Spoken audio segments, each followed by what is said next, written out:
Finally, ito na nga hinihintay nyo. Bubuuin na natin ang ating Christmas tree. Kaso nung nakatapos, biglang may nang boxing sa mga Christmas ball.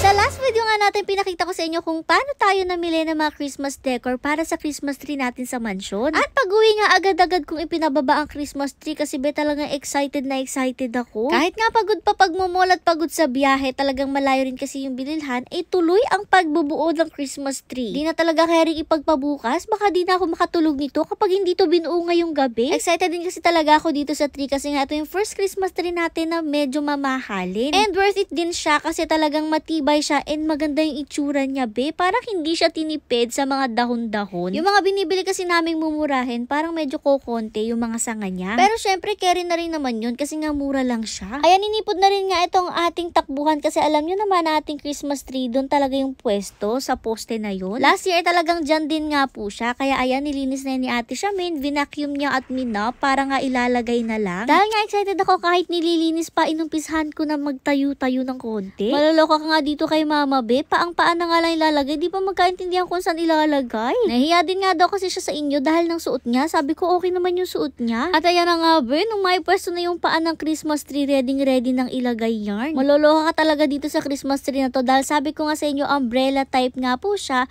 Kaya naman nung tinayo siya nung dalawa, tumalsik sila parehas dahil biglang bumuka yung Christmas tree. At ayan na nga mga Marie Cakes, pa konti-konting stem na lang yung ating ibubuka.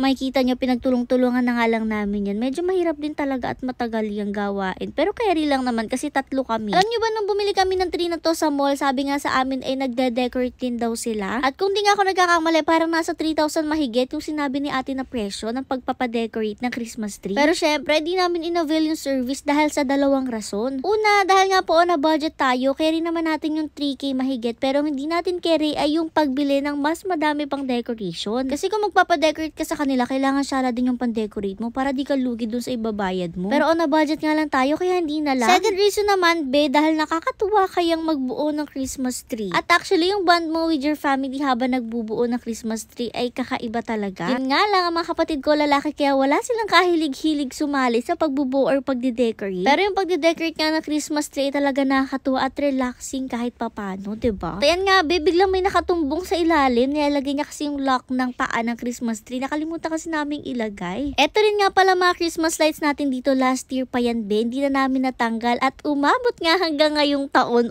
diba? At ayan na nga, pinaglalabas na ni Ate Shamin yung mga decorations natin from last year pa. At ito naman yung mga decorations natin na nabili natin this year. Hindi nga madami kasi naman napakadami nating decors pa from last year. Si Mama inuna na nga itong mga stick na ganito kasi nga first time namin maglalagay ng ganito sa Christmas tree at natuwa naman kami. Ang cute niya tingnan. Pinahiwalay ko naman yung decorations na red and gold para yun nga yung theme natin. First time lang din nga ni Ate Shamin magbubuo ng Christmas tree kaya ayan, excited din siya. Si Mother naman pinagmamahiling niya sa akin to kasi nga pagbukan niya bulaklak pala yun at napakaganda rin nga talaga niya. Yun nga lang simula umpisa ng paglalagay ng Christmas tree hanggang makatapos yan lang talaga yung nilagay niya. Ako naman nagsabit-sabit na ako ng mga kung anek-anek at very random lang din nga ng paglalagay ko kung saan lang yung abot ko kasi alam niyo naman maliit ako, wala pa akong 5 feet tapos napakataas ng Christmas tree na to. Ito mga nilalagay ko nga pala ay mga decorations pa siya from last year at itinago namin, diba? Gamit na gamit pero ang cute pa rin. Meron pa nga Merry Christmas na moon at for the sabit lang ako kung saan ko lang siya pinaglalagay at yan nagmumukha na siyang Christmas tree talaga. Ito naman yung Christmas ball na binili sa mall and masasabi ko na worth it naman siya. Kasi although medyo pricey nga po siya, maganda rin naman siya tingnan at ang cute-cute ng design niya. Yes po, opo, medyo pricey na po yan para sa amin kasi yung usual na nabibili namin Christmas balls for 150 pesos, napakadami na niya. At ito na nga, so far ang ating Christmas tree, medyo mas marami pa talaga yung red kaya dinagdagan ko ng mga gold na Christmas ball para ma-balance out naman. Uy, akala mo naman designer. Buti na nga lang at meron tayo nito mga gold na Christmas balls from last year pa din, opo. Kaya naman maganda na talaga na tinatago natin yung mga Christmas decor natin, diba? After nga mailagay natin ay eto na siya,